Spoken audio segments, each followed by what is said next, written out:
The highway stretched endlessly under the late afternoon sun as Maya Johnson guided her old Honda through the familiar landscape of rural Georgia.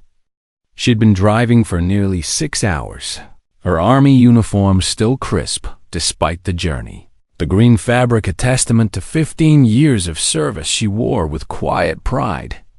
At 42 years old, Maya had seen more of the world than most people from her small hometown of Pinewood ever would. But today, all she wanted was to see her mother's face. It had been 8 months since her last leave. 8 months since she'd sat on Mama's porch and listened to the cicadas sing their evening songs. Maya's mother, Dorothy, was 73 now, managing the little house on Elm Street all by herself since Daddy passed 5 years back. Maya sent money home every month, called every Sunday without fail. But nothing replaced being there, being present. The gas gauge needle hovered near empty as Maya spotted the familiar green sign. Pinewood. Population 3,200. Her heart lifted.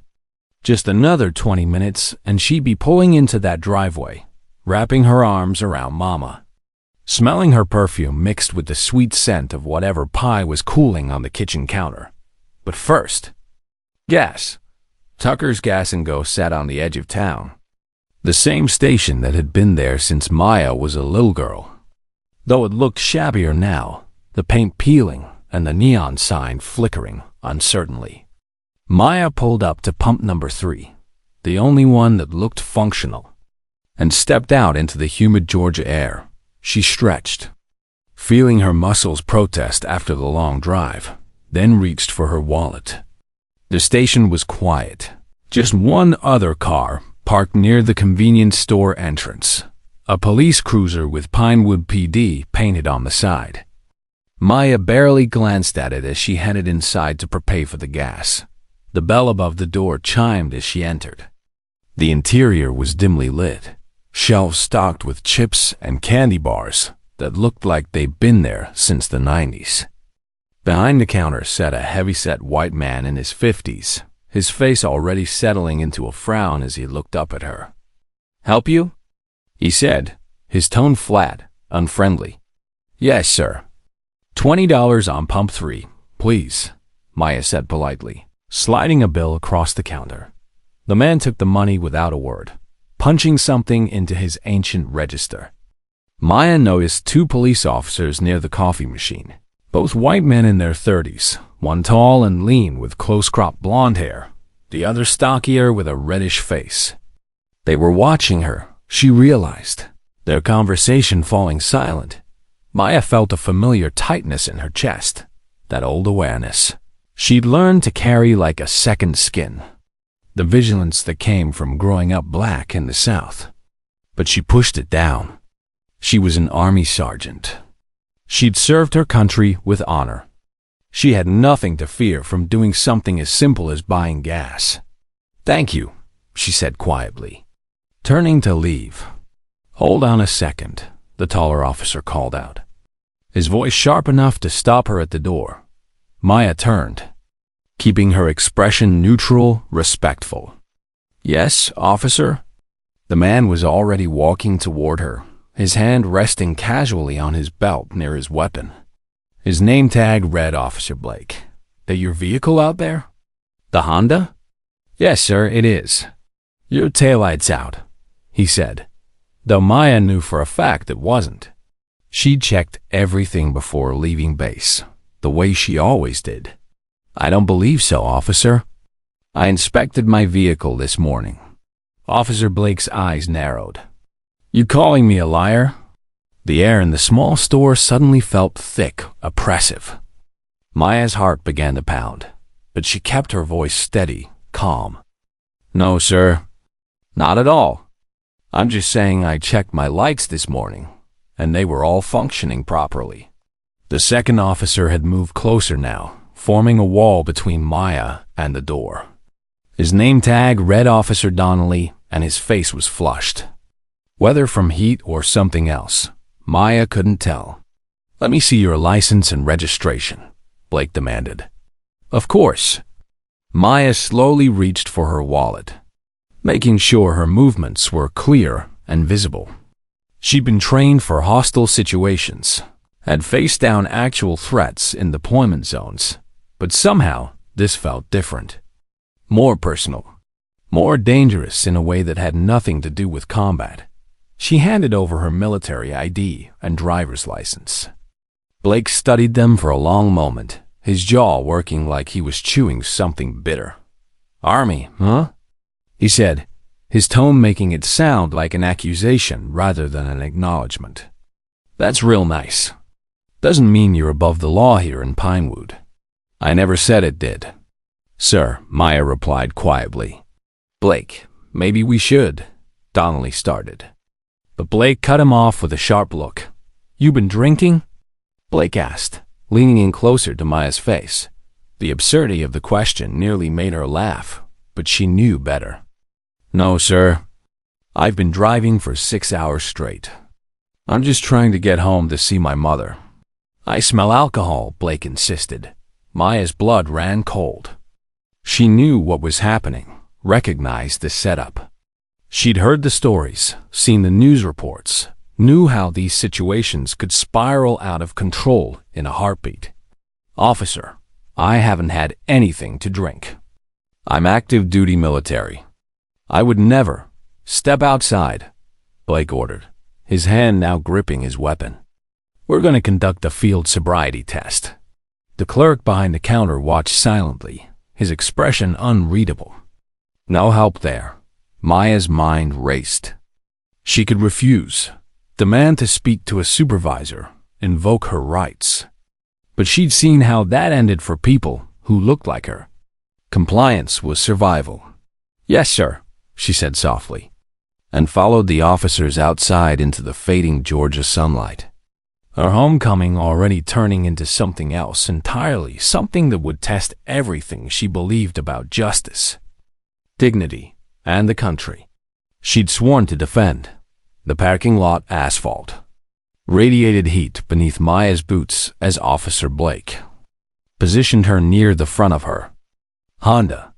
The evening sun cast long shadows across the pavement, and Maya noticed a few cars slowing on the highway, their occupants gawking at the scene. A black woman in military uniform being detained by police. She knew exactly what they were thinking, what assumptions they were making. "Hands on the hood," Blake ordered. Maya complied, placing her palms flat against the warm metal of her car. She could feel Donnelly behind her, close enough that his presence felt like a threat. Her military training kicked in stay calm, stay focused, control what you can control. But her heart hammered against her ribs, each beat a reminder that control was an illusion she no longer possessed. "I'm going to search you for weapons," Blake announced, though it sounded more like a statement of power than procedure. "Officer, I'm active duty Army," Maya said, keeping her voice level. "I'm licensed to carry, but I'm not armed right now. Everything I have is in plain sight." "I'll determine that," Blake said coldly. The pat-down was thorough to the point of humiliation. Maya stared straight ahead, focusing on the faded Tucker's gas and go sign, refusing to give them the satisfaction of seeing her discomfort. She thought of her mother, probably setting the table right now, checking the clock, wondering when Maya would arrive. She thought of her father, who'd served in Vietnam, who taught her that dignity wasn't something anyone could take from you unless you let them. "She's clean," Donnelly muttered, sounding almost disappointed. "We still need to do the sobriety test," Blake insisted. "I'm telling you, I smell alcohol." Maya turned slowly, carefully, to face them. "Officer Blake, I respectfully request that you administer a breathalyzer test. That will definitively show I haven't been drinking." Blake's jaw tightened. "I don't need a breathalyzer to tell me what I can smell. Now, you're going to walk this line." He pointed to a crack in the pavement. "Heel to toe, 9 steps forward, turn around, 9 steps back. Keep your arms at your sides and count each step out loud." It was absurd. Maya had passed far more rigorous physical tests than this, had completed obstacle courses and endurance trials that would break most people. But she also knew this wasn't about sobriety. This was about something else entirely, something uglier and harder to fight. She completed the test perfectly, her military bearing evident in every controlled movement. Blake watched with narrowed eyes, clearly frustrated. "Stand on one leg and count to 30, he ordered next. Maya did, flawlessly.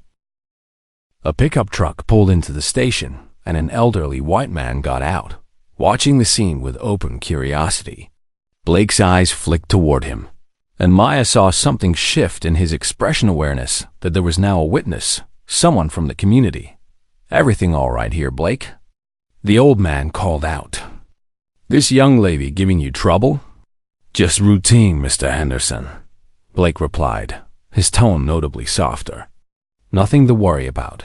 "She's in uniform," Henderson observed, walking closer. "Army?"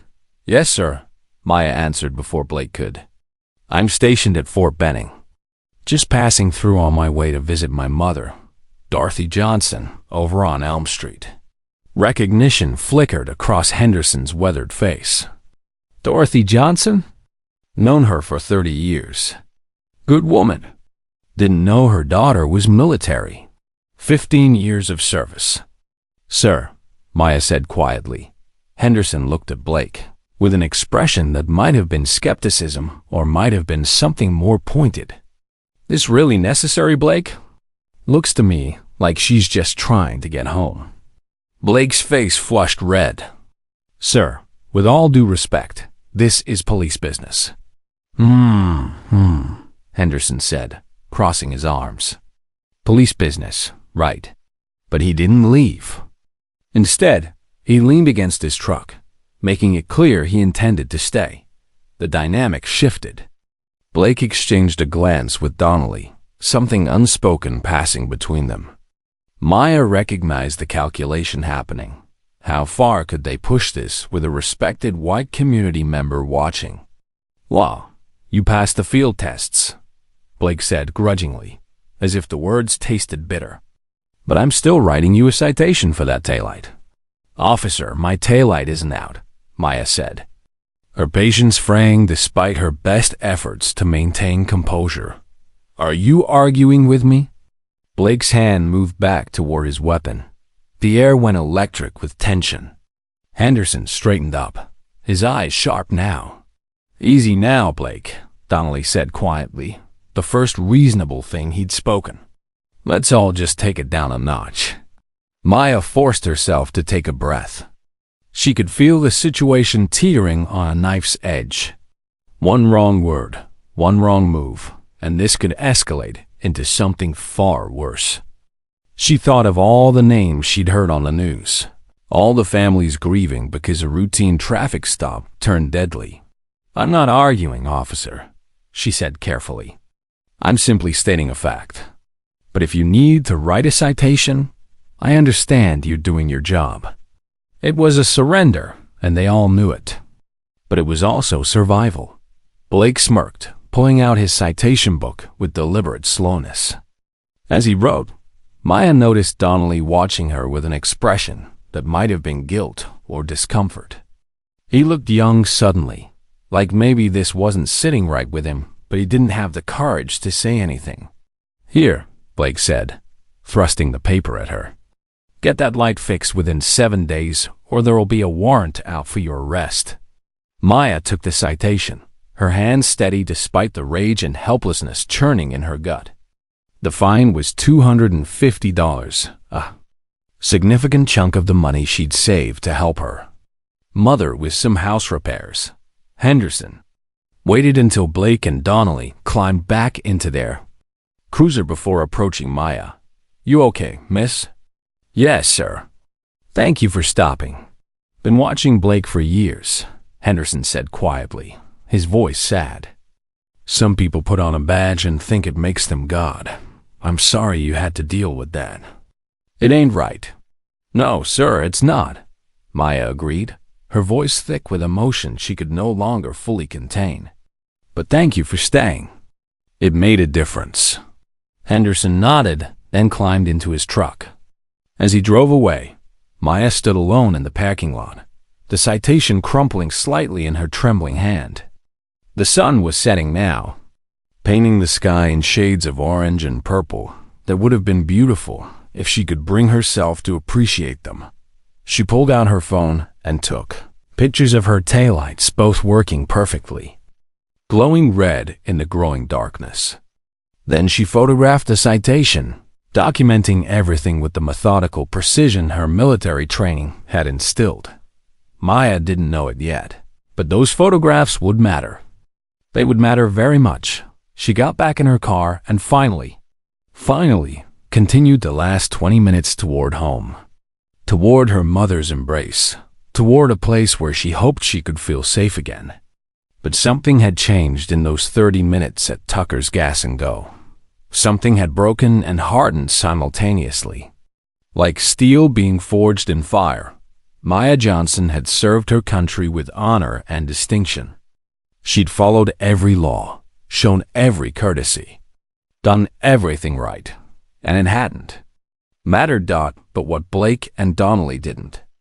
No, what they couldn't have known as they drove away satisfied with their petty exercise of power was that Maya Johnson hadn't survived 15 years in the Army by giving up when things got hard. She'd survived by being smart, strategic, and absolutely unwilling to let injustice stand unchallenged. This wasn't over. Not by a long shot. Dorothy Johnson was standing on the front porch when Maya pulled into the driveway on Elm Street. Even in the twilight, Maya could see her mother's face light up with joy, could see her wipe her hands on her apron and hurry down the steps with a speed to belie her 73 years. "Baby girl," Dorothy called out, her arms already outstretched. Maya climbed out of the car and fell into her mother's embrace. Breathing in the familiar scent of cocoa butter and the lavender sachets, Dorothy kept in all her drawers. For a moment, the world felt right again. For a moment, she could forget the citation crumpled in her pocket and the humiliation still burning in her chest. "Let me look at you," Dorothy said, pulling back and holding Maya's face between her soft hands. Then her smile faltered. "What's wrong?" Something happened. Maya should have known she couldn't hide anything from her mother. Dorothy had always possessed an almost supernatural ability to read her children, to see past whatever brave face they tried to present. "I'm fine, Mama. Just tired from the drive." "Maya Elizabeth Johnson, don't you lie to your mother. I can see it all over your face.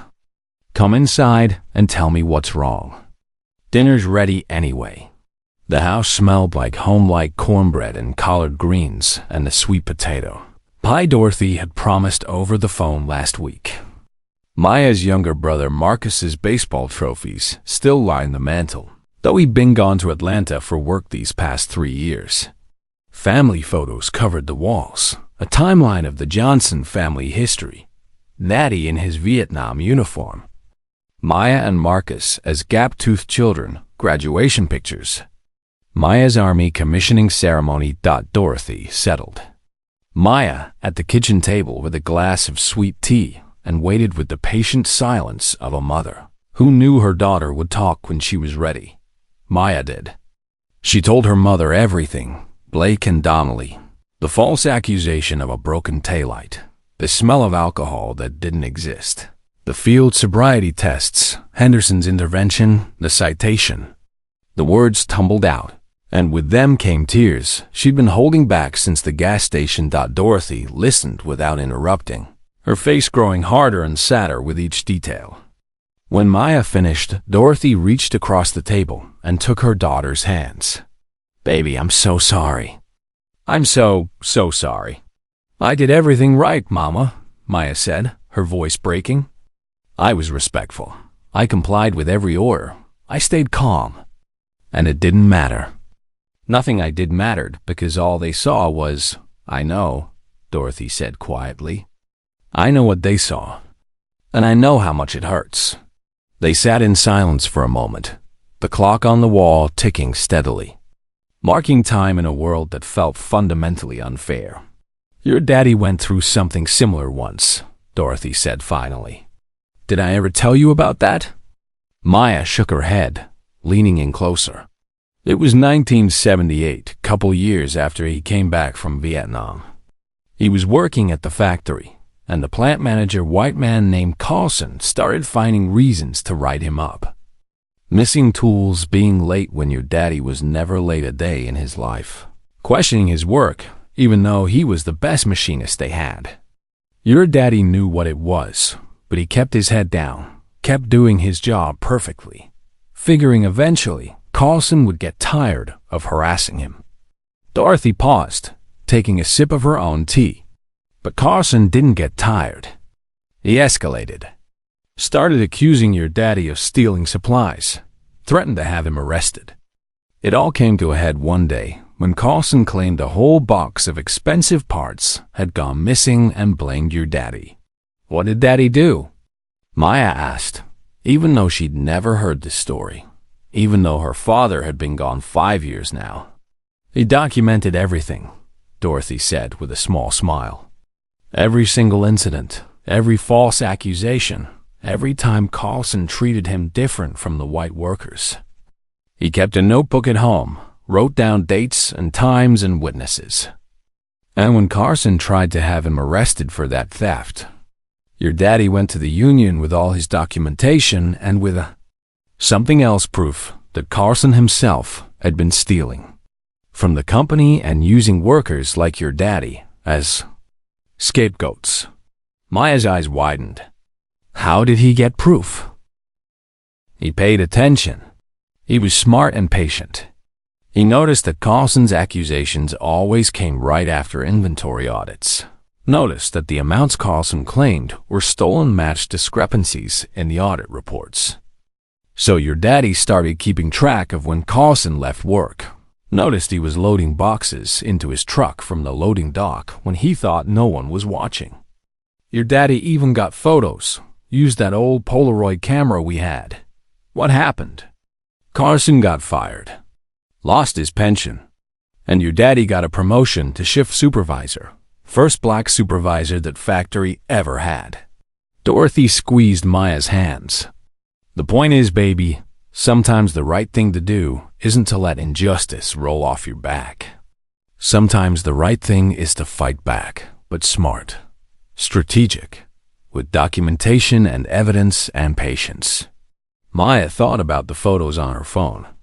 The pictures of her working taillights, the citation with its false claims. You think I should fight this? I think you should do what feels right in your heart, Dorothy said. But I also think you should know that you're not alone, and you don't have to accept injustice just because it comes from someone with a badge. There are good people in this town, people who believe in doing right. Mr. Henderson, for one, he stopped to help you today.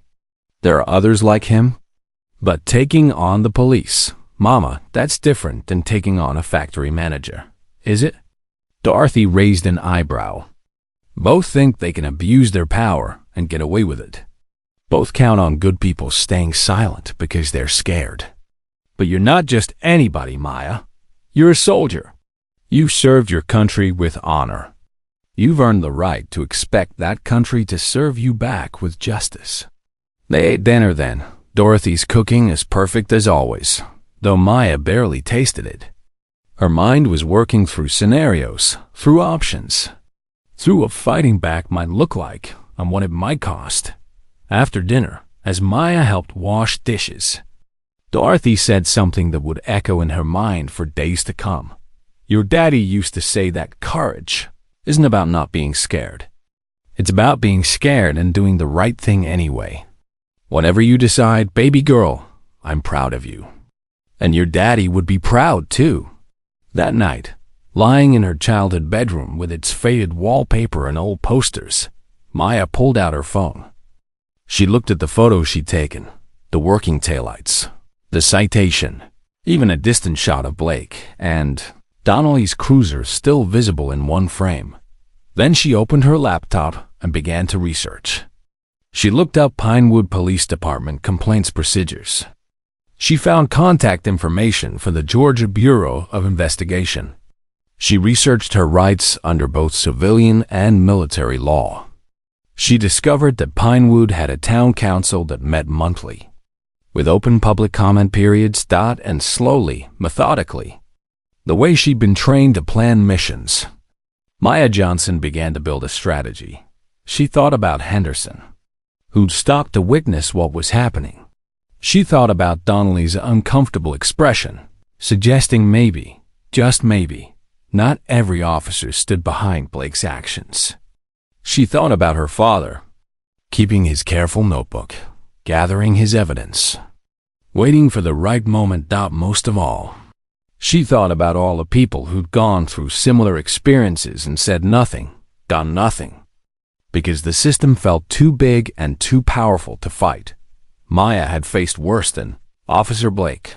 She'd served in combat zones, had led soldiers through impossible situations, had made life-and-death decisions while maintaining her composure and her integrity. She'd done it all while dealing with the additional burden of being a black woman in a military that didn't always make space for her. She wasn't about to let two small-town cops with superiority complexes make her feel powerless. Before she went to sleep, Maya created a new folder on her laptop and titled it Evidence. She uploaded all her photos, created a timeline of events, and began writing down every detail she could remember while it was still fresh. Names, badge numbers, exact words spoken, Henderson's intervention, the clerk's silent witness. Tomorrow, she'd enjoy her time with her mother. She'd rest and recover from the drive and reconnect with home. But the day after that, Maya Johnson was going to war. Not with weapons, but with something more powerful: truth, documentation, and the unwavering belief that justice wasn't just for some people. It was for everyone, and she was going to make sure of it. Maya woke early on her second day home. The soft morning light filtering through the lace curtains her mother had hung in this bedroom 30 years ago. For a few peaceful moments, she simply lay there, listening to the familiar sounds of homebirds chattering in the oak tree outside, her mother's footsteps in the kitchen below, the distant bark of the neighbor's dog. Then reality rushed back. The citation, Blake and Donnelly, the casual cruelty of their abuse of power. She checked her phone. 6 messages waited, all from her army colleagues checking on her leave status, sharing jokes, asking about her plans. The last message was from Captain Jennifer Walsh, her commanding officer, a white woman from Boston who'd become not just a superior, but a friend over the past 5 years. Enjoy your time home, Sergeant Johnson. You've earned it. Call if you need anything. And I mean anything. Maya stared at that message for a long moment.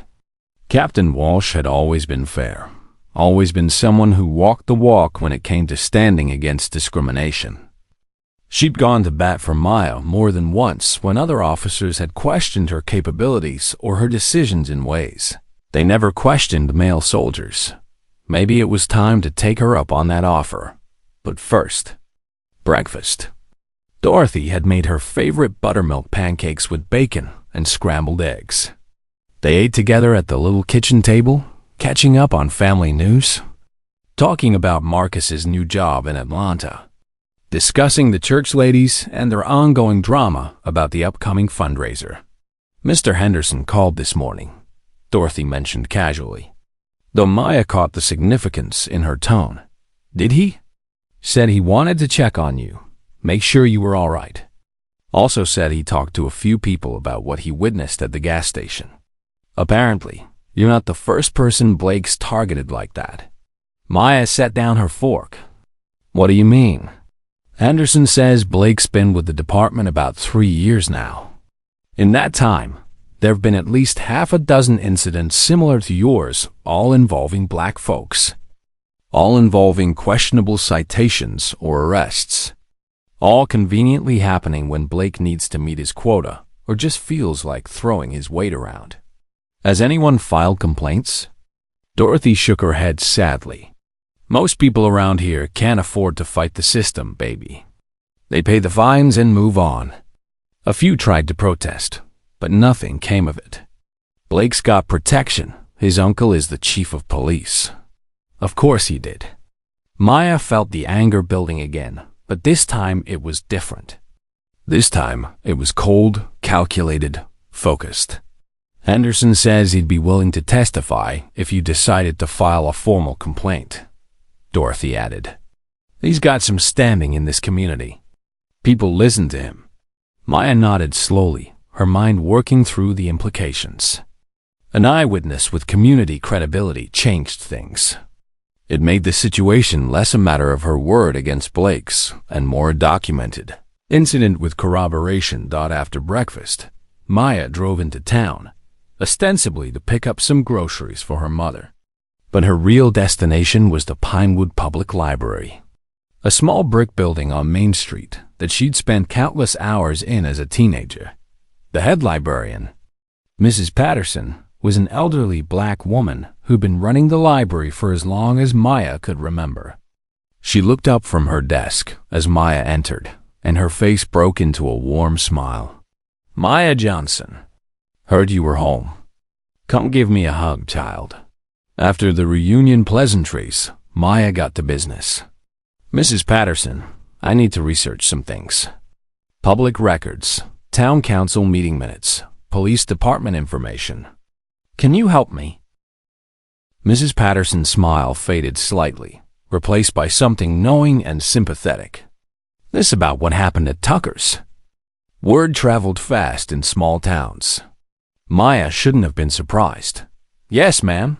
Come with me," Mrs. Patterson said, leading her to the computer area in the back. "I've got access to municipal databases." "What exactly are you looking for?" Over the next 2 hours, Maya and Mrs. Patterson dug through public records. What they found was illuminating and deeply troubling. Officer Blake had been involved in over 30 citations and arrests in 3 years, disproportionately targeting black residents, nearly 75% of his cases. The pattern was undeniable once you looked at the data. They also found records of 3 formal complaints filed against Blake, all dismissed by the police chief, Blake's uncle, Chief Raymond Blake, citing insufficient evidence or misunderstandings. None of the investigations seemed to have been particularly thorough. "This is more than just one bad cop," Maya murmured, studying the screen. "This is systemic protection of misconduct. You're thinking about taking this on?" Mrs. Patterson asked quietly. "I'm thinking about it," Maya admitted. "But I need to be smart. I need all eyes, evidence, a strategy." Mrs. Patterson pulled a notepad toward her and began writing. "Let me tell you about some people who might want to help. There's Reverend Marcus Thompson at New Hope Baptist. He's been trying to address police misconduct in this town for years. There's Janine Stevens. She's a lawyer in town, does civil rights cases pro bono. And there's Carlos Martinez. He runs the local newspaper. It's small, but he's not afraid to publish uncomfortable truths."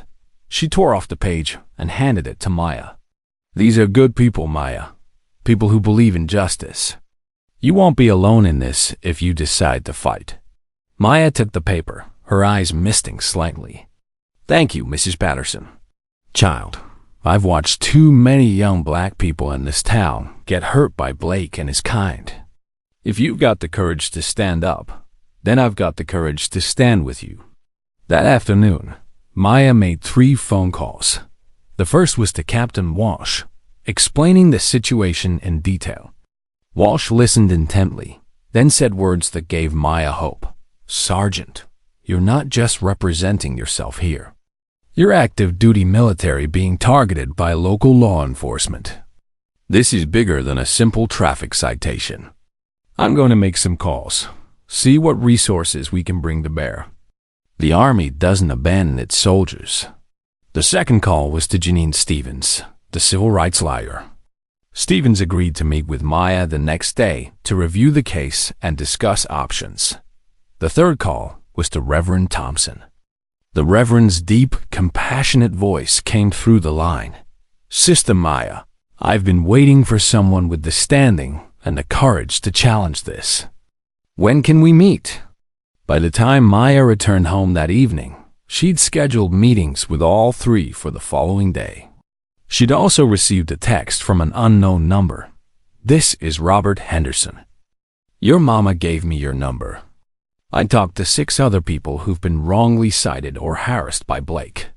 They're willing to meet with you if you want to take this further." Maya showed the message to her mother, who nodded with satisfaction. "People are tired, baby.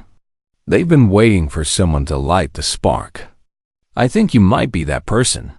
That night, Maya expanded her evidence file. She created a spreadsheet of Blake's citation history based on the public records. She compiled her own documentation photos, timeline, witness information. She drafted a formal complaint that outlined not just her own experience, but the pattern of behavior, suggesting racial bias and abuse of authority. She also did something else. She logged into her social media accounts, which she rarely used, and found the military network of soldiers and veterans she'd served with over the years. She didn't post her story publicly, not yet.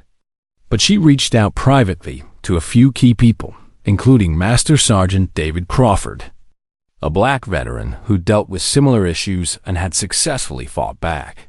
His response came within an hour. "Sister, I've been where you are. I've got resources, contacts, and advice. Call me anytime. You're not alone in this fight." As Maya prepared for bed, she reflected on how much had changed in just 24 hours. She'd come home seeking rest and comfort. Instead, she'd found a calling, a community, and a growing determination to turn her personal injustice into something larger, a fight not just for herself, but for everyone who'd been targeted by Blake, for everyone who'd stayed silent out of fear, for everyone who deserved better from the people sworn to serve and protect them. Tomorrow, the real work would begin. Tomorrow, she'd start building the case that would bring down Officer Blake and the system that protected him. But tonight, for the first time since the gas station, Maya Johnson felt something powerful stirring in her chest. Not just anger or determination, but hope. Hope that justice might actually be possible. Hope that good people still outnumber bad ones. Hope that one person, armed with truth and courage, could make a real difference. She fell asleep with her father's words echoing in her mind. The words her mother had shared. Courage isn't about not being scared. It's about being scared and doing the right thing anyway. Maya was scared, but she was also ready, and Officer Blake had no idea what was coming for him. The offices of Stevens and Associates occupied the second floor of an old building on Pinewoods Main Street, above the hardware store that had been there since 1946. Maya climbed the narrow staircase, noting the faded wallpaper and creaking floorboards. This was not a fancy operation, but somehow that felt right. Janine Stevens met her in the small waiting area. A black woman in her mid-40s with natural hair pulled back in a professional bun and sharp, intelligent eyes behind wire-rimmed glasses. She extended her hand with a firm grip. "Sergeant Johnson, thank you for coming. Let's talk in my office." The office was cramped but organized, law books lining every wall, case files stacked neatly on the desk. Stevens gestured to a chair and settled behind her desk, pulling out a legal pad. "I've already done some preliminary research based on what you told me over the phone," Stevens began. "And I'm going to be honest with you, Maya, this is going to be challenging, but it's absolutely worth pursuing. What happened to you fits a documented pattern of discriminatory behavior. You've seen the public records?" Maya asked. "I have. And I've also represented 2 of Blake's previous victims, though neither case went anywhere. The department closed ranks, the chief dismissed the complaints, and my clients couldn't afford a prolonged legal battle. But you're different. How so?" Stevens leaned forward. You're active duty military. You're educated, articulate, and you documented everything. You have an eyewitness with community standing. And most importantly, you're connected to resources that my previous clients weren't. The military won't take kindly to one of their own being harassed by local law enforcement. That gives us leverage. Over the next hour, they reviewed every detail of Maya's case. Stevens took copious notes, asking pointed questions, identifying strengths and potential weaknesses. Here's what I propose, Stevens said finally. We file a formal complaint with the department, which will likely go nowhere, but creates an official record. Simultaneously, we file a complaint with the Georgia Peace Officer Standards and Training Council, which has the authority to investigate officer misconduct. We also reach out to the Georgia Bureau of Investigation, particularly their Civil Rights Division. And we document everything publicly: local media, social media if necessary, community meetings. That's a lot of fronts to fight on, Maya observed. That's the point. Blake and his uncle have been getting away with this because they control the local narrative. We break that control by making it bigger than just Pinewood. We make it a state issue, a civil rights issue, a story that can't be ignored or buried. Maya nodded slowly. What are the risks? Retaliation, mostly. Blake might try to escalate against you, though that would be incredibly stupid on his part, given you're already documented and represented. There will be community pushback. Some people in this town will see you as a troublemaker rather than someone seeking justice. And there's always the chance we lose, that the system protects its own, like it usually does. But there's also a chance we win, Maya said quietly. There's more than a chance, Stevens replied, her voice firm. With what we've got, with the support network you're building, with the pattern of behavior we can prove, we have a real shot at forcing accountability. Not just for you, but for everyone Blake has targeted. They shook hands on it. Stevens would represent Maya pro bono, calling it an investment in justice. Maya left the office feeling energized. Purposeful daughter next stop was New Hope Baptist Church, a modest white building with a tall steeple that had served Pinewood's black community for over 100 years. Reverend Marcus Thompson met her in his small office. A younger man than Maya expected, maybe late 30s, with kind eyes and an easy smile that spoke of genuine compassion rather than practiced politeness. Sister Maya, welcome. Your mother speaks very highly of you. 15 years of service. That's remarkable. They talked for a while, not just about the case, but about faith, justice, and the long history of the black church's role in civil rights struggles. Thompson had been raised in Atlanta, witnessed the legacy of the civil rights movement firsthand, and had come to Pinewood specifically because he felt called to serve communities that still face systematic injustice. I've documented 12 cases similar to yours in the past 3 years, Thompson said, pulling out a thick folder. People come to me because they don't know where else to turn. They're scared, they're angry, they feel helpless. I've tried working with the police chief, tried addressing it with the town council, tried organizing community meetings. Nothing has changed. Why do you think that is? Maya asked. Fear and complacency, Thompson replied. The white community doesn't want to believe their police department is racist. It's easier to assume isolated incidents, misunderstandings, that the victims somehow deserved it. And the black community has learned over generations that fighting back often makes things worse. So people suffer in silence. I'm not going to suffer in silence, Maya said firmly. Thompson smiled. I know you're not. That's why I want to help. This Sunday, I'm giving you the pulpit. Tell your story to the congregation. Let people see you in your uniform, hear your voice. Understand that this isn't about a criminal trying to avoid consequences. This is about a decorated soldier being targeted for the color of her skin. Then we'll see how many people are ready to stand with us. Maya hesitated. I'm not much for public speaking, Reverend. You're a sergeant in the United States Army. You've led soldiers. This is just a different kind of leadership. I'll be right there beside you." The final meeting of the day was with Carlos Martinez at the offices of the Pinewood Gazette, a small weekly newspaper that operated out of a single room with 3 desks and outdated equipment. Martinez was a lean man in his 50s with graying hair and ink-stained fingers. The kind of old-school journalist who still believed newspapers could change the world.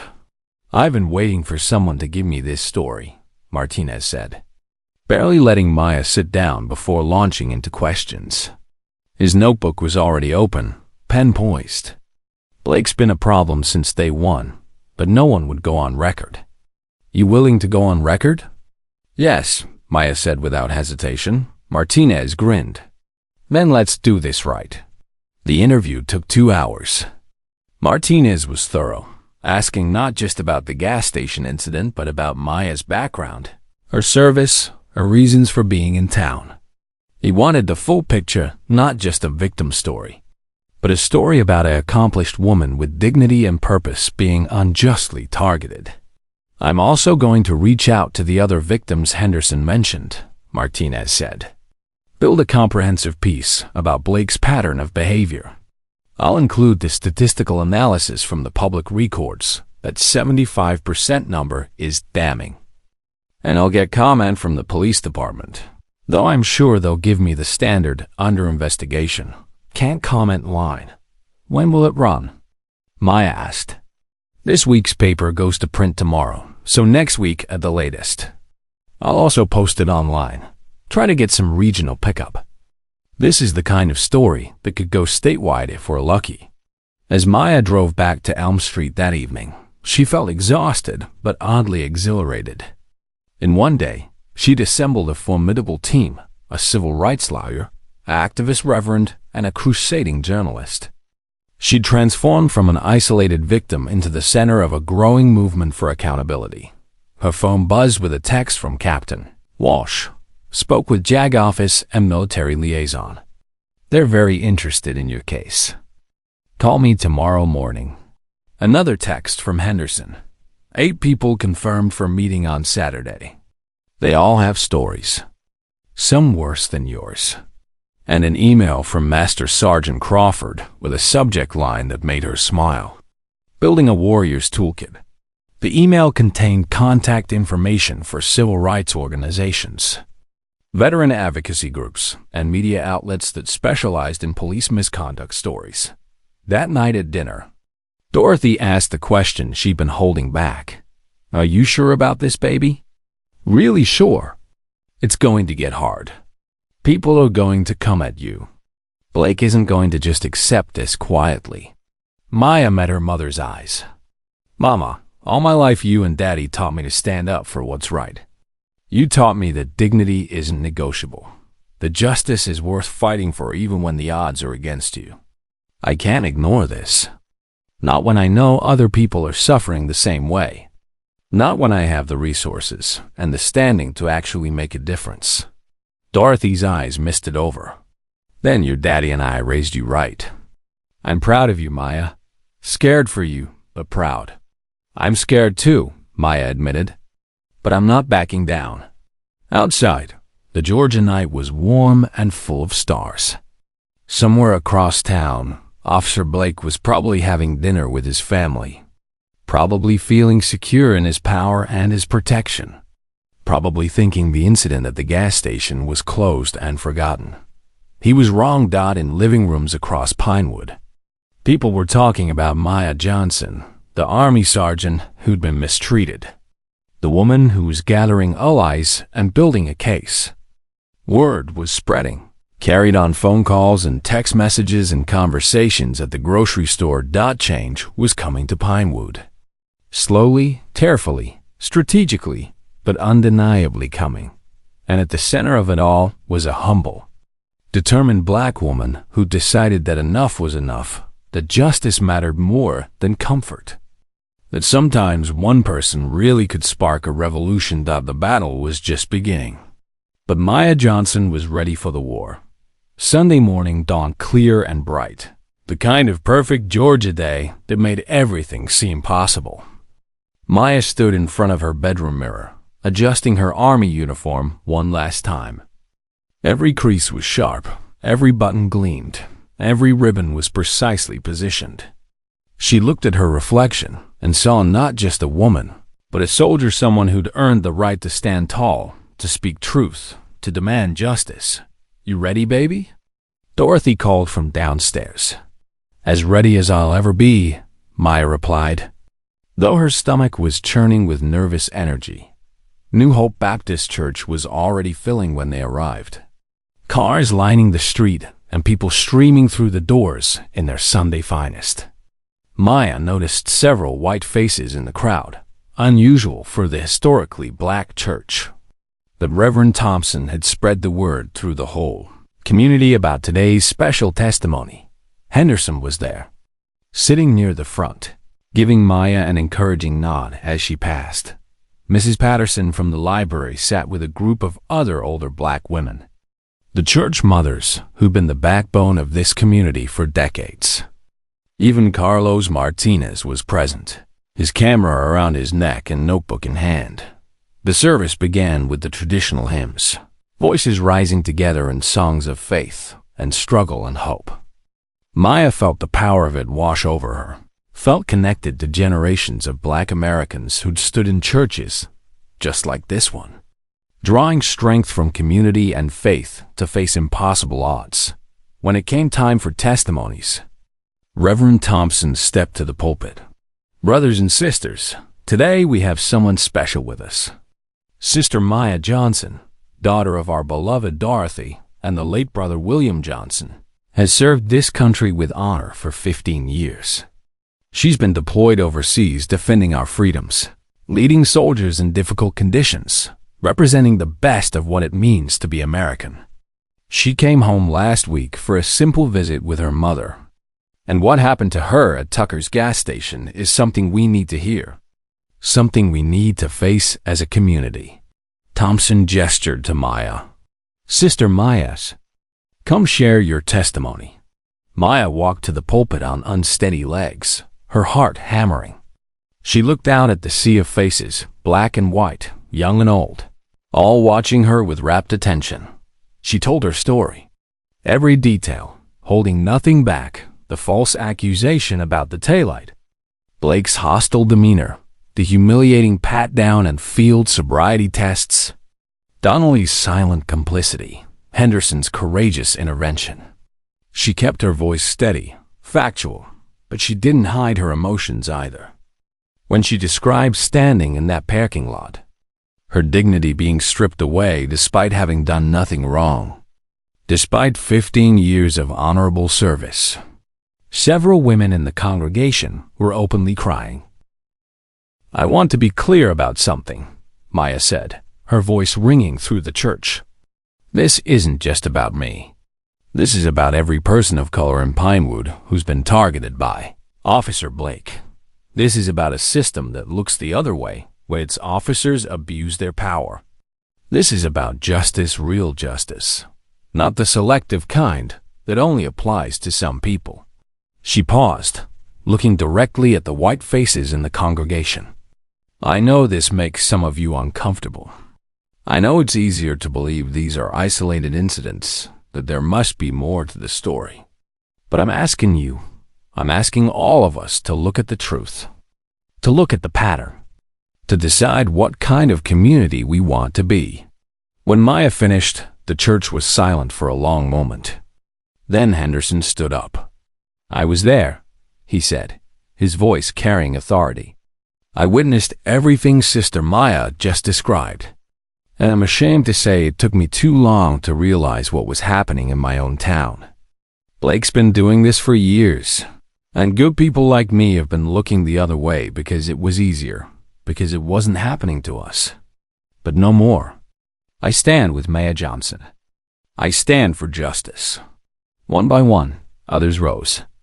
A young black man who'd been arrested by Blake on false drug charges that were later dropped.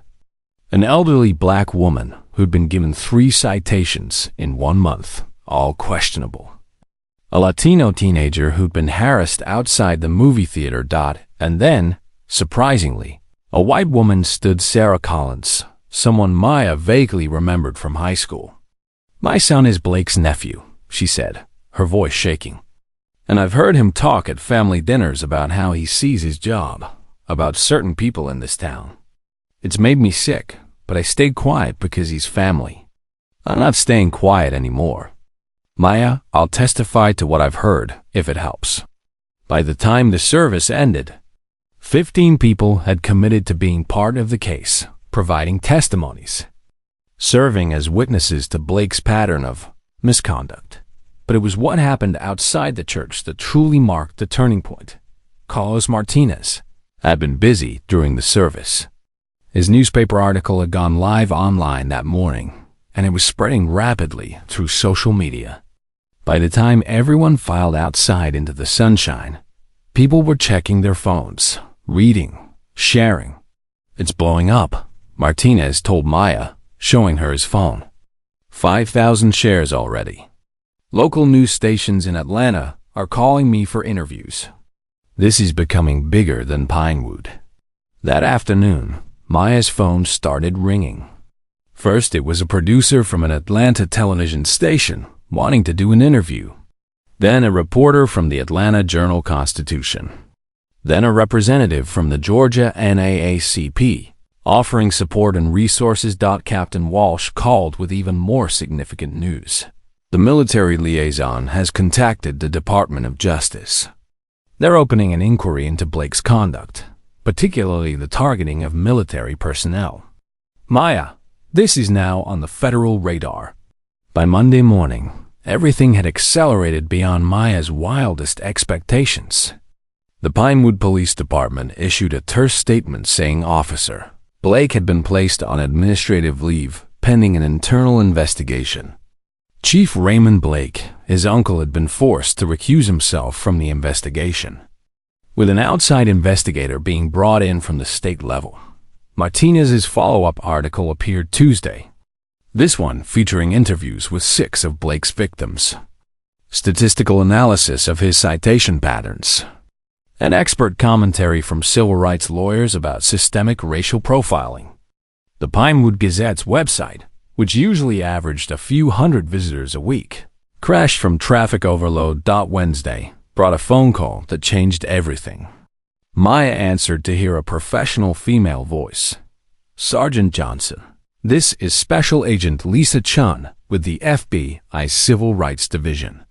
We've been reviewing your case and the associated pattern of behavior you've documented. We'd like to meet with you to discuss a formal federal investigation."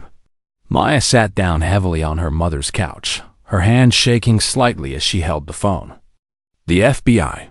This had gone from a simple traffic citation to a federal civil rights investigation in less than 2 weeks. Thursday, the town council called an emergency public meeting to address community concerns about the police department. Reverend Thompson immediately mobilized the church and allied organizations to pack the meeting. Friday evening, Maya stood before a crowded town hall, the room so full that people lined the walls and spilled out into the hallway. The 5 town council members sat at a long table looking uncomfortable and unprepared for the level of community engagement. Maya spoke for 10 minutes, her military bearing evident, her words carefully chosen but powerful. She laid out the case, not with anger or accusation, but with facts, with documentation, with the kind of precise mission briefing she'd given countless times in the Army. Then others spoke. Henderson, Reverend Thompson, the 6 victims Martinez had interviewed, Sarah Collins, weeping as she described her nephew's racist comments, even 2 current police officers, younger men who'd apparently been troubled by Blake's behavior but hadn't known how to address it within the department. The council had no choice but to commit to action. They promised a comprehensive review of the police department's practices, mandatory diversity and de-escalation training, the establishment of a civilian oversight board, and full cooperation with the federal investigation. It wasn't everything, but it was a start. That night, as Maya sat on her mother's porch watching the stars come out, her phone buzzed with a message from an unknown number. "This is Officer Donnelly. I need to talk to you. What Blake did wasn't right.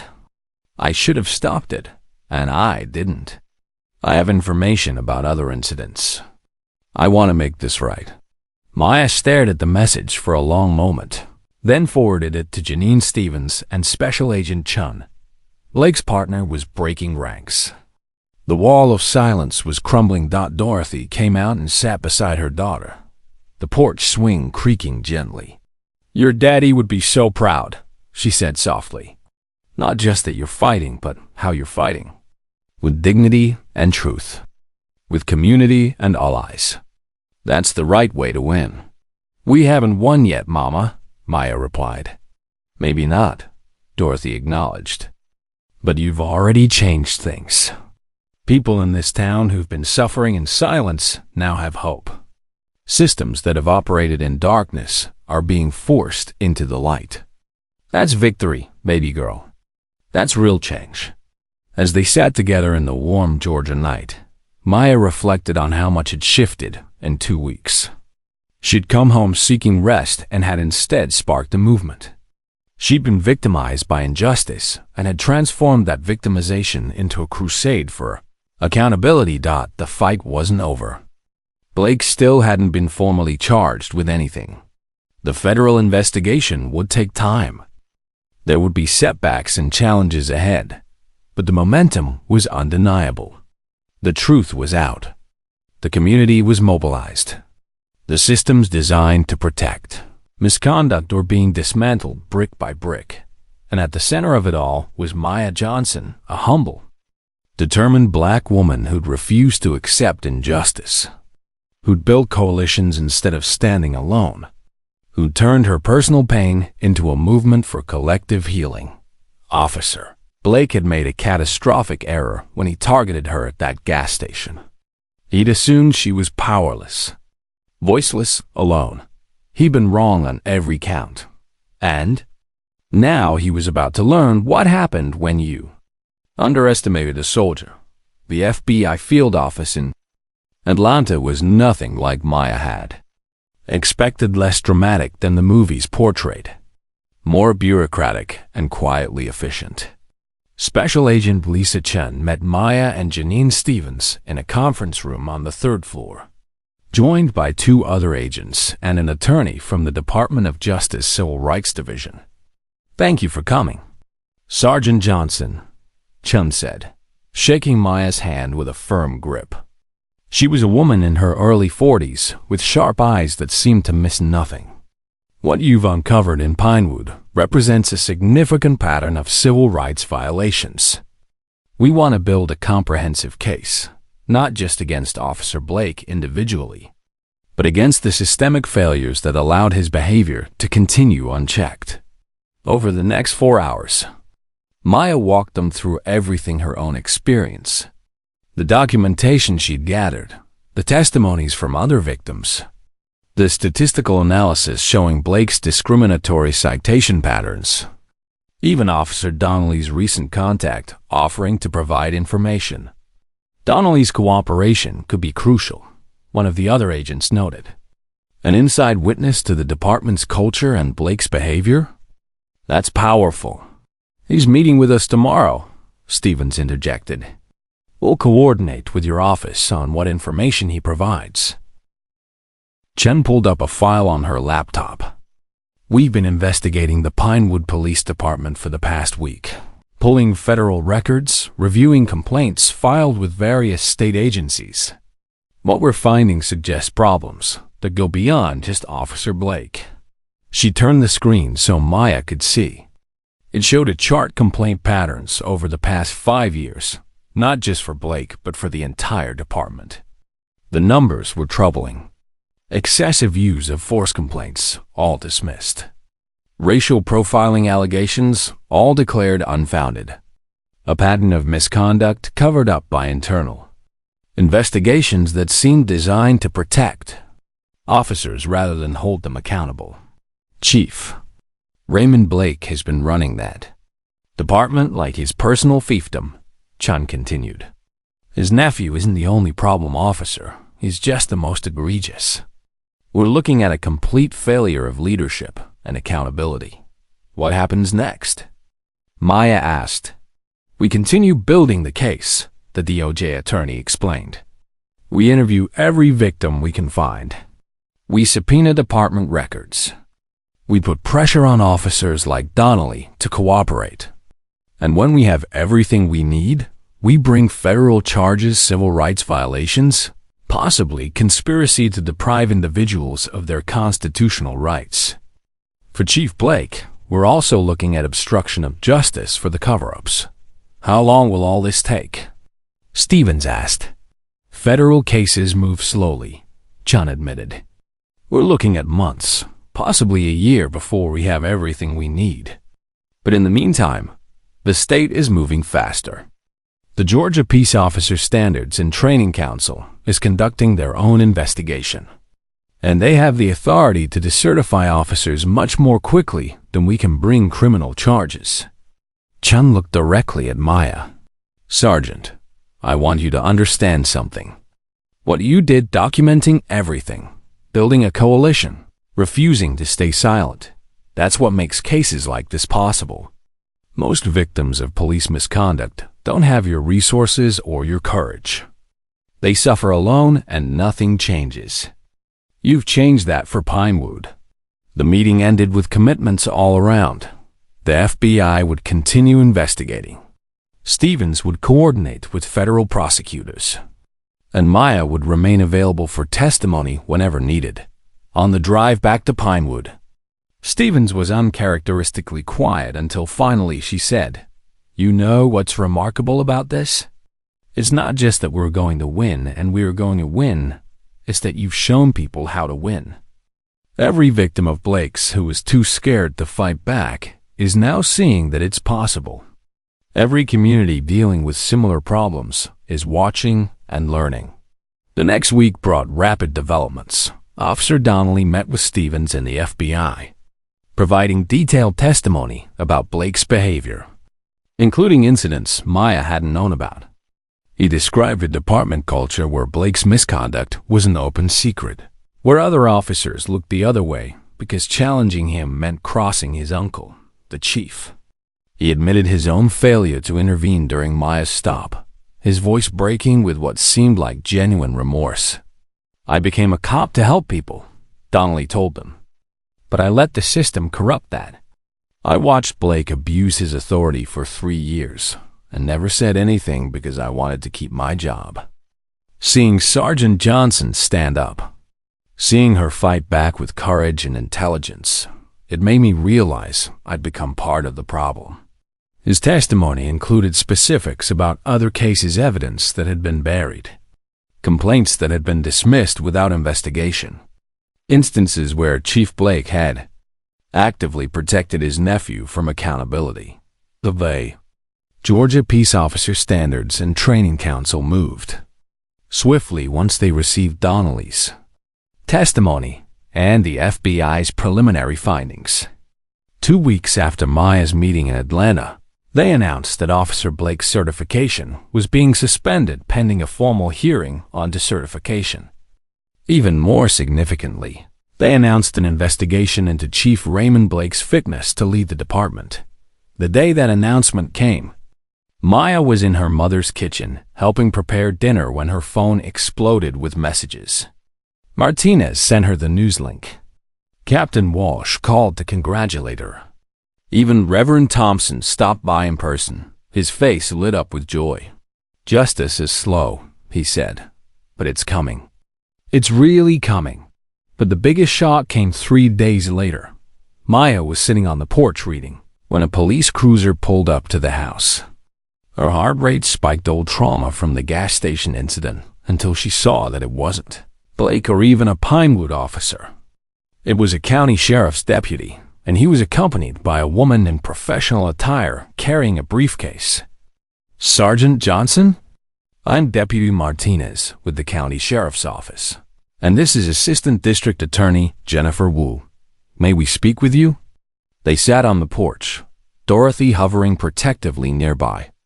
As Wu explained the purpose of their visit, based on the federal investigation and Officer Donnelly's testimony, the district attorney's office is bringing state criminal charges against Officer Blake. We're charging him with violation of civil rights under color of law, filing false reports, and official misconduct. We're also bringing charges against Chief Raymond Blake for obstruction of justice and conspiracy to deprive individuals of their rights. Maya felt dizzy. Criminal charges. This was beyond administrative discipline or civil lawsuits. This was actual prosecution. We wanted you to hear this from us first, Wu continued. Your case is the catalyst, but we're bringing charges related to multiple incidents. You'll be a key witness at trial. When? Maya managed to ask. Arraignment is next week. Trial probably 6 months out, depending on various motions and delays. It's going to be a long process, Sergeant, but I want you to know we're committed to seeing this through. The arraignment made national news. Officer Blake stood before a judge, his face red with anger and humiliation, as charges were read. His bail was set at $50,000. Chief Raymond Blake faced similar proceedings, though his charges were more serious given his position of authority. The Pinewood Police Department was placed under state oversight, with an interim chief brought in from outside the county to oversee operations while the investigation continued, and Maya became the face of a movement that was spreading far beyond Pinewood. She gave interviews to national media, speaking not with vengeance but with grace about justice, accountability, and the need for police reform. She appeared on a panel at the NAACP National Conference, sharing her story alongside other victims of police misconduct from across the country. The system protected itself for as long as it could, Maya said during one interview. But systems are just people making choices. When enough good people choose to stand up, choose to speak truth, choose to demand accountability, that's when change happens. It's not easy. It's not quick. But it's possible. Captain Walsh arranged for Maya to extend her leave so she could see the case through its next phases. The Army takes care of its own, Walsh said simply. And what you're doing here matters beyond just your own situation. You're representing every service member who faces discrimination from the very communities they've sworn to protect. On a warm evening in late summer, Maya sat on her mother's porch with Henderson, Stevens, Reverend Thompson, and Martinez, the core team that had helped her transform a citation into a civil rights case. They were celebrating the news that the State Peace Officer Standards and Training Council had voted to permanently decertify Officer Blake, ending his law enforcement career. You know what I keep thinking about? Henderson said, sipping the sweet tea Dorothy had brought out. That day at the gas station, when I stopped to witness what was happening, I almost didn't. I almost just pumped my gas and left because it was easier, because it wasn't my problem. If I'd made that choice, none of this would have happened. Someone would have stopped eventually, Maya said. Maybe, Henderson replied. But maybe not. That's the thing about injustice. It counts on good people staying silent. And the thing about justice, it only happens when people find the courage to speak up. Stevens raised her glass. To courage. And to Sergeant Maya Johnson, who showed us all what it looks like. They clinked glasses as the sun set over Pinewood, painting the sky in shades of orange and gold. Somewhere across town, Blake was sitting in his lawyer's office, preparing for a trial he would almost certainly lose. Chief Raymond Blake had already announced his resignation, effective immediately. His decades of service ending in disgrace. The system that had protected them was being dismantled. Piece by piece, new policies. Civilian oversight, mandatory training, transparency requirements. It wouldn't fix everything overnight, but it was a start. Maya looked at the people gathered on her mother's porch. This unlikely coalition of justice that had formed around her case, and felt something profound. This was what democracy looked like when it actually worked: ordinary people coming together, refusing to accept injustice, building something better through collective action and individual courage. My father used to say that the price of freedom is eternal vigilance, Maya said softly. I used to think he was just talking about defending America from external threats. But the real threats to freedom often come from inside, from people who abuse power, from systems that protect wrongdoing, from communities that look the other way. Fighting those threats takes a different kind of courage. The courage you showed us, Thompson said. Maya shook her head. The courage we showed each other. I couldn't have done this alone. None of us could. That's the real lesson here. Justice is a team effort. As darkness fell and the cicadas began their evening song, Maya thought about the road ahead. The trial would be difficult. Blake's lawyers would attack her credibility, try to paint her as an opportunist seeking attention or money. There would be community members who'd continue to defend Blake, who'd see her as the problem rather than the solution. But she was ready. She had truth on her side. Evidence, witnesses, and most importantly, a community that had found its voice. Officer Blake had thought he could target her with impunity because she was black, because he had power and protection, because that's how it had always worked in Pinewood. He'd been wrong, and his wrongness was going to change. Everything, not just for Maya, not just for Pinewood, but for every small town with similar problems. Every victim who'd been told their voice didn't matter. Every officer who needed to understand that accountability wasn't optional.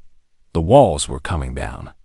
Slowly, brick by brick, but undeniably falling.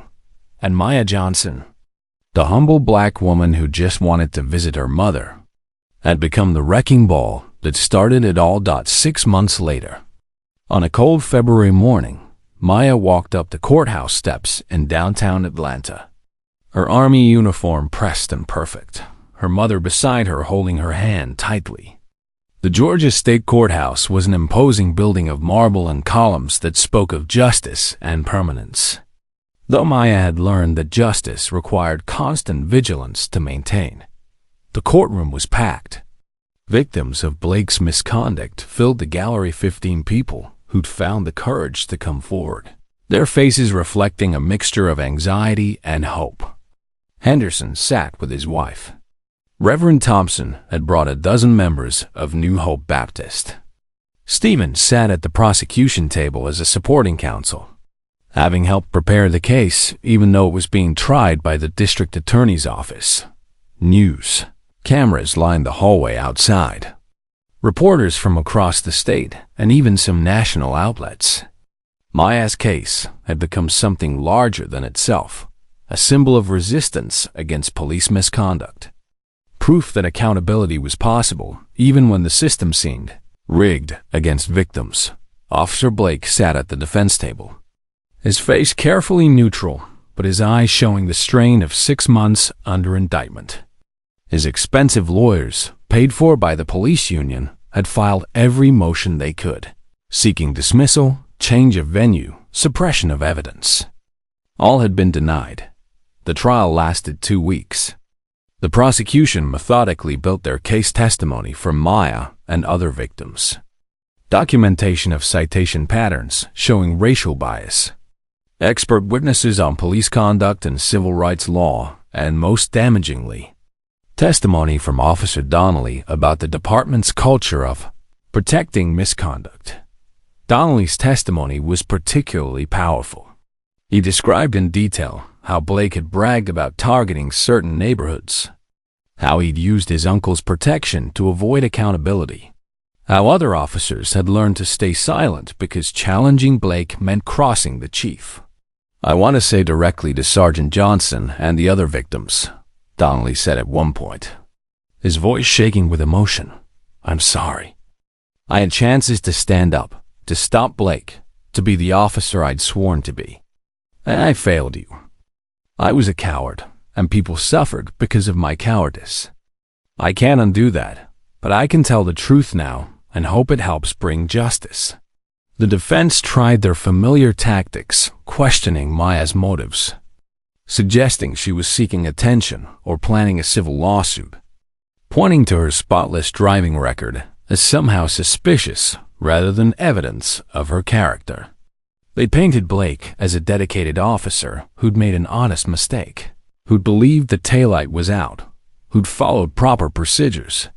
But the pattern was undeniable. 15 victims, dozens of questionable citations, statistical evidence of racial bias, and the testimony of a fellow officer. It built a wall of evidence that no amount of defense lawyer rhetoric could breach. On the final day of testimony, Maya took the stand one last time for redirect examination. The prosecutor, a black woman named Angela Harris, who'd made her career fighting civil rights violations, asked Maya a simple question.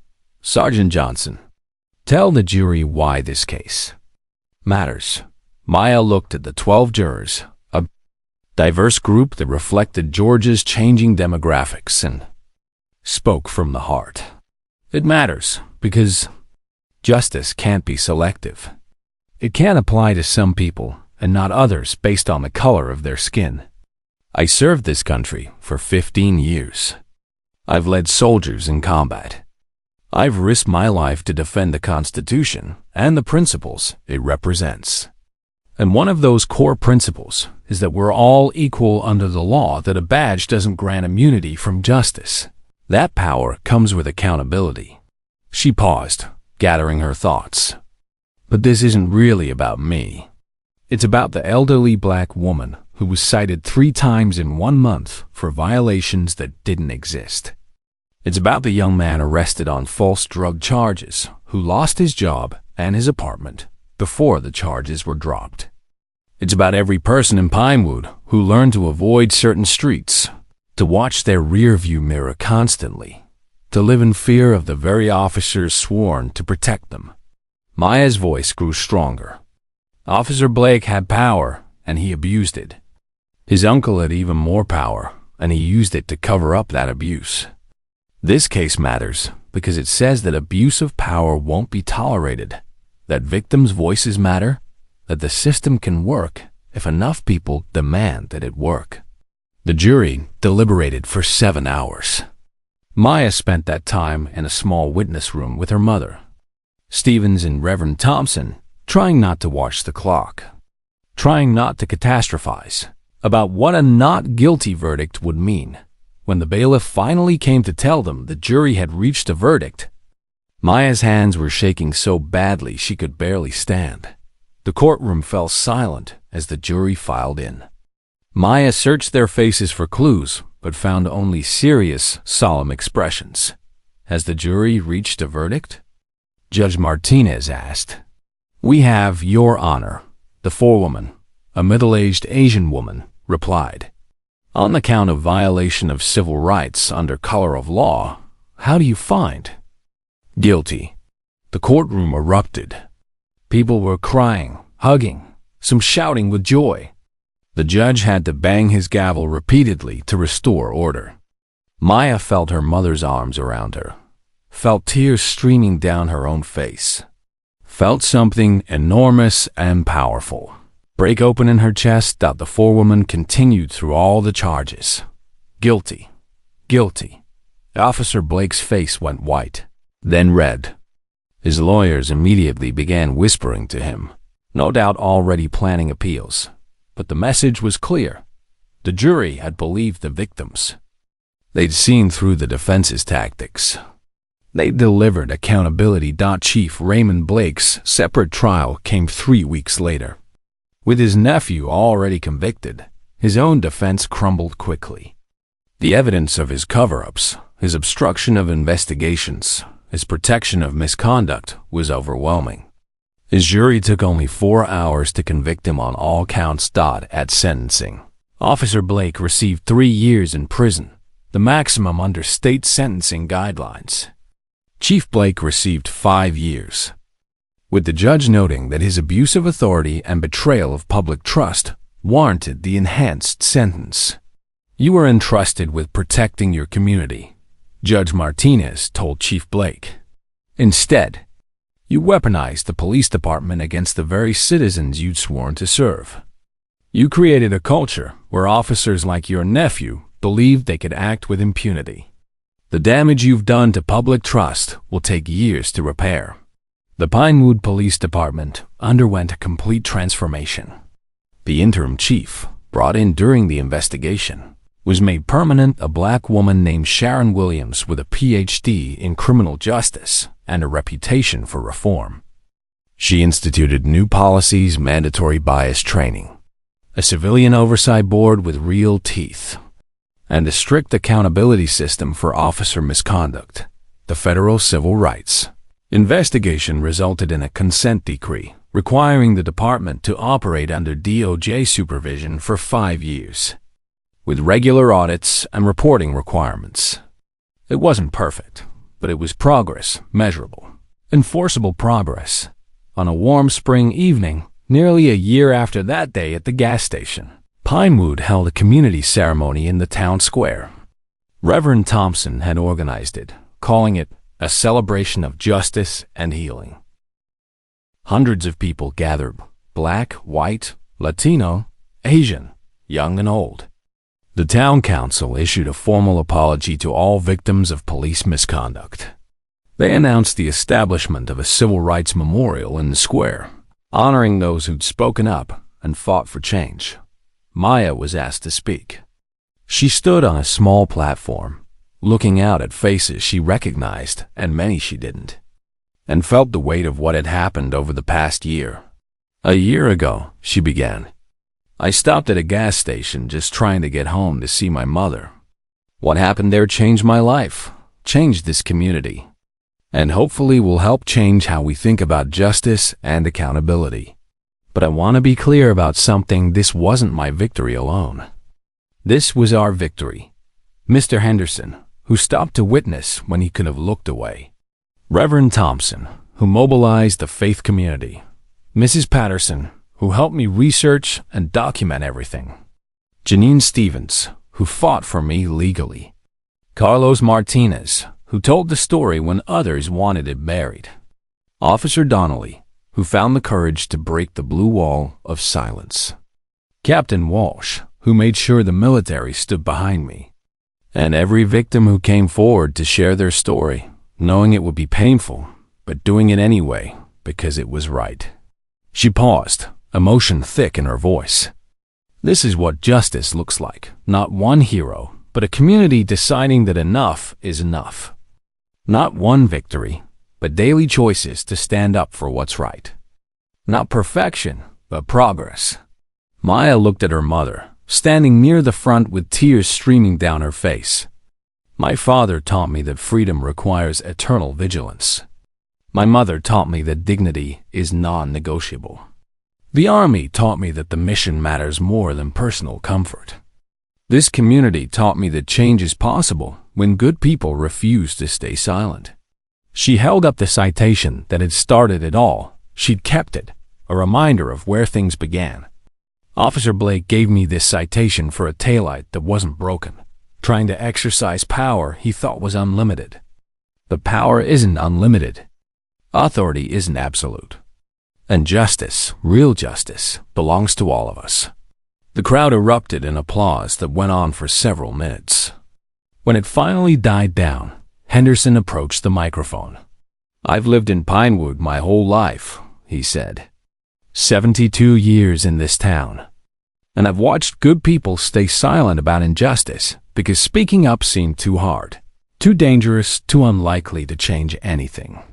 Sergeant Johnson showed us that speaking up does matter, that change is possible, that one person's courage can inspire a whole community.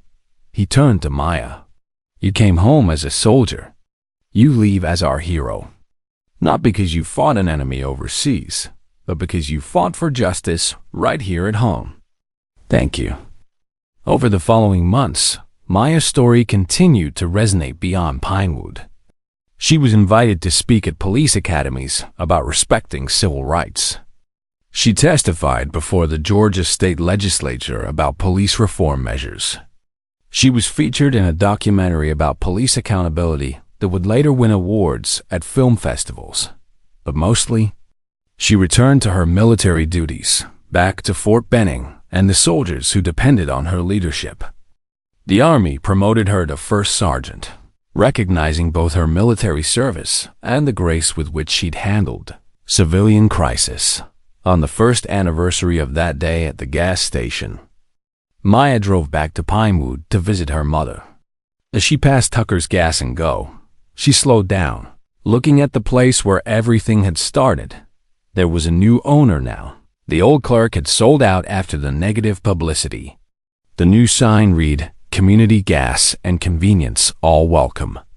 It was a small change, but symbolic of larger ones. Maya didn't stop. She drove straight to Elm Street, where her mother was waiting on the porch with that smile that meant home. That meant love. That meant everything was right with the world. "Hey, baby girl," Dorothy called out. "Welcome home." And this time, Maya truly was welcome. This time, she could pump her gas without fear, drive through town without watching her rearview mirror constantly, exist without the weight of unjust suspicion. This time, and from now on, home was safe. That evening, as they sat on the porch watching the sunset, Dorothy said, "Your daddy would be so proud, not just of what you accomplished, but of how you did it with dignity and intelligence and grace." "I learned from the best," Maya replied, squeezing her mother's hand. They sat in comfortable silence, the cicadas beginning their evening song, the Georgia air sweet with the scent of honeysuckle and possibility. Maya Johnson had gone to war for justice and won not with weapons, but with courage. Not alone, but with community. Not perfectly, but powerfully. Officer Blake was in prison. Chief Blake was in prison. The system that protected them had been torn down and rebuilt. Victims had found their voices. A community had found its conscience, and one humble black woman, a soldier who'd served her country with honor, had proven that sometimes the most important battles aren't fought on foreign soil, but right here at home. In small towns and local courtrooms, by ordinary people doing extraordinary things. The citation was framed now, hanging in Maya's apartment at Fort Benning, not as a trophy, but as a reminder. A reminder that injustice must be challenged. That silence enables oppression. That one person, armed with truth and courage and community, really can change the world. As darkness fell over Pinewood, in living rooms and kitchen tables across town, people were gathering for dinner, laughing with loved ones, living their lives with a little more freedom and a little less fear than they'd had a year ago. That was justice. That was victory. That was what Maya Johnson had fought for, and it was worth every difficult moment, every tear, every sleepless night. Because in the end, dignity won, truth won, justice won. And that made all the difference. The end. Asterisk, asterisk. If you enjoyed this story, don't forget to hit the subscribe button and become a part of our Unbroken Grace Stories community. Where are you watching from?